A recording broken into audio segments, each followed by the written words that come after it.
우리는 모두 한 번쯤 민주주의에 대해 이야기하고 그것을 우리 삶 속에서 당연하게 여겨왔습니다.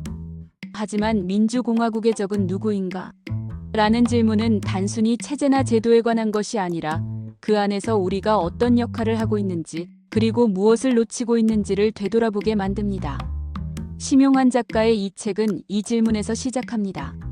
우리 사회 곳곳에 존재하는 위험 요인들과 왜 우리가 제대로 된 민주주의를 건설하고 유지하는 데 어려움을 겪는지에 대해 깊이 있는 통찰을 제공합니다. 책은 제목에서 알 수 있듯 민주공화국을 위협하는 적이란 무엇인가에 대한 탐구로 시작됩니다. 바로 그 적은 멀리 있거나 거창한 존재가 아니라 때로는 우리 안에 숨어 있다는 것을 작가는 차분하고 설득력 있는 필체로 풀어나갑니다. 그는 역사적 사례와 현재의 여러 사회 현상을 연결하며 민주주의를 작동 불가능하게 만드는 여러 구조적 문제들을 짚어냅니다. 이 과정에서 작가는 독자들에게 과거의 역사를 통해 현재를 반성하고 우리가 반복하고 있는 실수를 더 이상 되풀이하지 않도록 경고의 메시지를 남깁니다. 책은 크게 몇 가지 중요한 메시지를 던집니다. 첫째, 민주주의는 완벽한 제도가 아니며 끊임없는 참여와 노력이 필요하다는 점입니다. 작가는 우리가 민주주의를 너무 이상적으로만 바라보다가 때로는 현실적인 책임과 의무를 잇는 경우가 많다고 지적합니다. 둘째, 권력은 항상 감독과 견제가 필요하다는 점입니다. 작가는 역사 속 독재와 비민주적 과정들이 발생했던 이유를 철저히 분석하며 우리 사회에 여전히 존재하는 구조적 문제에 주목합니다. 마지막으로 그는 시민 한 사람이 주권자로서 가진 책임을 잊지 않는 것이 민주공화국을 지켜내는 핵심이라고 강조합니다.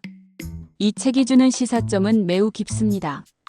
우리가 지금 누리고 있는 민주주의는 과거 수많은 투쟁과 헌신의 결과물이라는 것입니다. 하지만 작가는 여기에서 멈추지 않고 한 걸음 더 나아가 이 민주주의를 제대로 작동시키지 못할 경우 우리가 직면하게 될 위기에 대해 진지한 고민을 던져줍니다. 즉, 우리 안에 있는 무관심과 방관이 가장 큰 위협이 될 수 있다고 말합니다. 결국 민주주의의 적은 외부적인 환경보다 나의 태도에서 먼저 시작될 수 있다는 사실을 잊지 말라고 경고합니다. 이 책을 읽은 사람들로부터 다양한 반응이 있었습니다.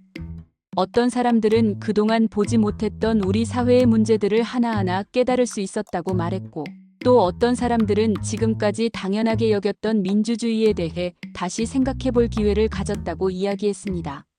무엇보다도 이 책은 많은 사람들에게 우리가 진정 원하는 민주주의란 무엇인지 개인적인 답을 찾게끔 고민하게 만드는 여운을 남겼다고 합니다.